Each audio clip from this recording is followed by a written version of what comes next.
Hello everyone, this is Sneha. So today is lecture number 11 of our organ series जिसके अंदर हम पढ़ने वाले हैं knowledge of medicine. So knowledge of medicine explain करा गया है अफोरिज्म 19 to 21। तो चलिए हम स्टार्ट करते हैं आज का lecture. So in the aphorism 19 Hahnemann explains the state of disease restoration to state of health. इस अफोरिज्म के अंदर जो स्टेट है डिजीज की वो रिस्टोर किसमें हो जा रही है? स्टेट ऑफ हेल्थ में। Disease is nothing more than alterations in the state of health of the individual. Disease कुछ नहीं है, सिर्फ एक तरह का अल्टरेशन हो जाता है हमारा जो स्टेट ऑफ हेल्थ है उसके अंदर।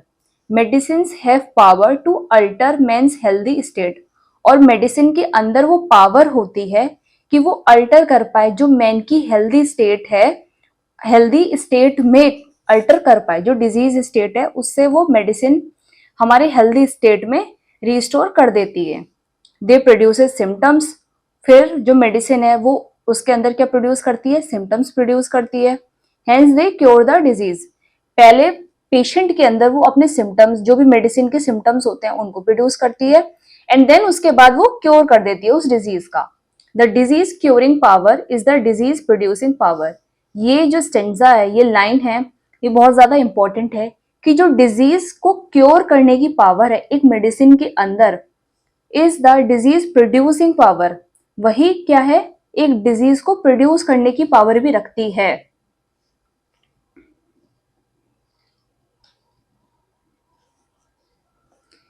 इन the aphorism 20 curative power of medicine.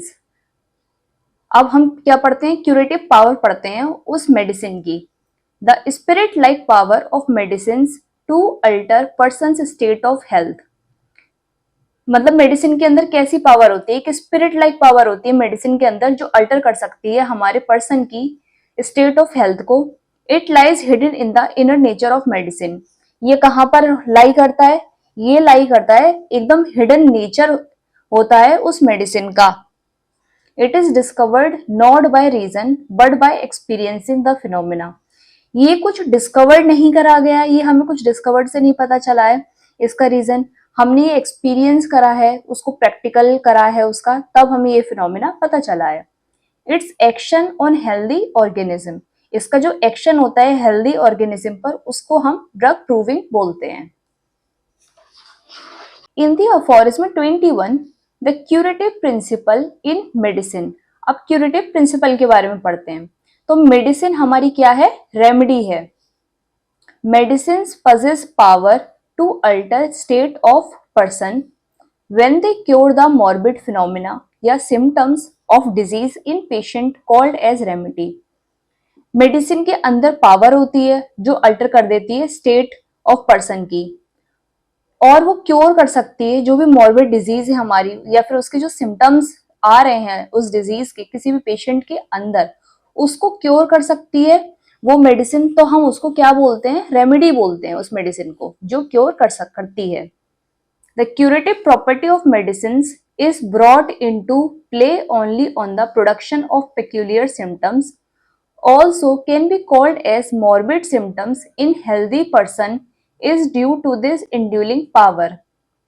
तो जो क्यूरेटिव प्रॉपर्टी होती है किसी भी मेडिसिन की वो क्या प्रोड्यूस करती है? वो भी कुछ पेक्यूलर सिम्टम्स प्रोड्यूस करती है, और उन सिम्टम्स को भी हम मॉर्बिड सिम्टम्स बोलते हैं। किसके अंदर? एक हेल्दी पर्सन के अंदर वो प्रोड्यूस करती है, और यही इसकी इंड्यूलिंग पावर होती है।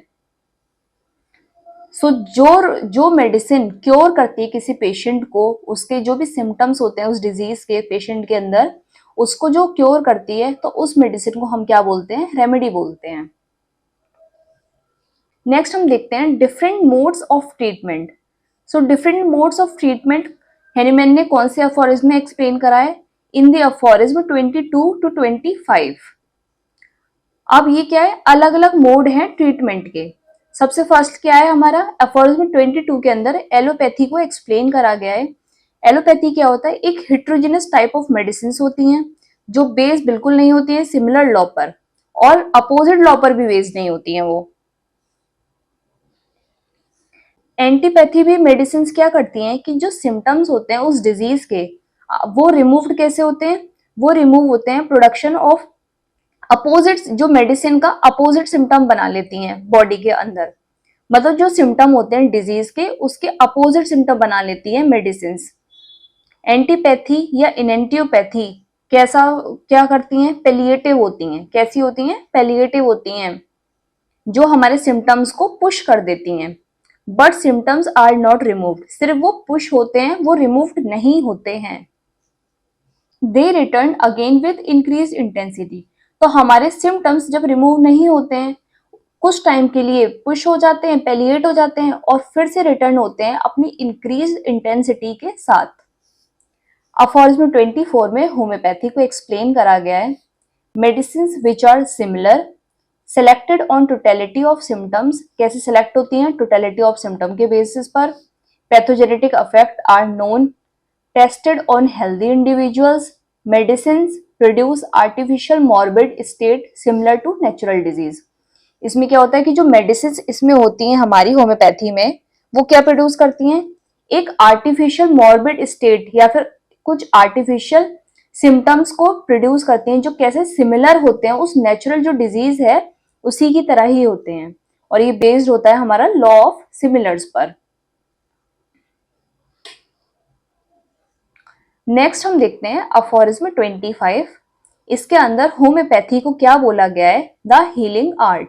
होम्योपैथी हमारी क्या है, हीलिंग आर्ट है। Experience after trials, the healing art is achieved by medicine acting curative. बहुत टाइम एक्सपीरियंस करके, बहुत ट्रायल्स करके, बहुत सारे प्रैक्टिकल वगैरह करके ये हमें पता चला है कि जो हीलिंग आर्ट है अचीव्ड हुआ है उन मेडिसिन से जो किसकी तरह एक्ट करती हैं, एक क्यूरेटिव ड्रग की तरह, एक क्यूरेटिव नेचर जो है उनका उसकी तरह एक्ट करती हैं। When the medicine has produced similar symptoms in healthy like those observed in patient, जब मेडिसिन क्या प्रोड्यूस करती हैं, एक सिमिलर सिम्टम्स किसी भी हेल्दी इंडिविजुअल में जिसको इन्होंने प्रूवर कहा गया है, उस हेल्दी इंडिविजुअल में वो सिमिलर सिम्टम्स को प्रोड्यूस करती हैं जो ऑब्जर्व्ड होते हैं उस पेशेंट के अंदर। रैपिडली रिमूव द सिम्टम्स, और फिर जो भी सिम्टम्स आए हैं उनको रिमूव कर देते हैं। If given in proper dose and repetition, ऐसा कब होता है, जब आप पेशेंट को दोगे एक प्रॉपर डोज में और एक प्रॉपर रिपीटेशन में। Old school physician gives complex prescription. जो हमारे ओल्ड स्कूल फिजिशियन थे वो क्या देते थे, क्या प्रिस्क्राइब करते थे, एक कॉम्प्लेक्स ऑफ प्रिस्क्रिप्शन उसको दे देते थे अपने पेशेंट को। Imagined cause of disease is in organ pathology. और उन्होंने, जो ओल्ड स्कूल फिजिशियन थे, उन्होंने क्या बोला था कि जो कॉज ऑफ डिजीज है वो ऑर्गन की पैथोलॉजी के अंदर ही है। मटेरिया ट्राइड टू क्योर, और उसी को वो क्योर करते रहते हैं। They couldn't understand the disease, वो जो रियल डिजीज है उसको समझ ही नहीं पाते हैं बिल्कुल भी, बस ऑर्गन की पैथोलॉजी को देखते हैं, उस ऑर्गन को समझ लेते हैं बस, और किसी पर ध्यान नहीं देते उस डिजीज पर। The results and the unknown cause, इसलिए क्या है कि जो रिजल्ट्स हैं उनके और जो कॉज हैं वो अननोन ही रह जाते हैं। Example kaleidoscope. सो गाइस, अगर आपको इस लेक्चर के नोट्स एंड पीडीएफ्स वगैरह चाहिए तो वो सारी चीजें अवेलेबल हैं मेरे टेलीग्राम चैनल पर, जिसका लिंक मैंने अपने डिस्क्रिप्शन में डाल दिया है, वहां से जाकर आप लोग देख लीजिए। अगर आपको ये वीडियो पसंद आई तो प्लीज लाइक करना, सब्सक्राइब टू माय चैनल। तब तक के लिए goodbye and thank you so much for watching this video.